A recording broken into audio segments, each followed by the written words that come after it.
6:30 and we've released our mooring and we're off. Hopefully we get some sailing today, ladies. We hoisted the mainsail and the jib and headed southwest.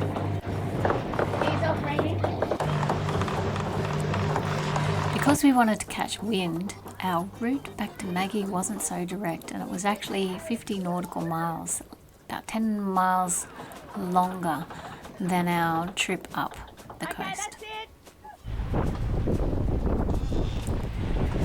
Once we tacked, we were heading straight into the wind, southeast, head on, slamming. It was a really hard slog the last 4 or 5 hours.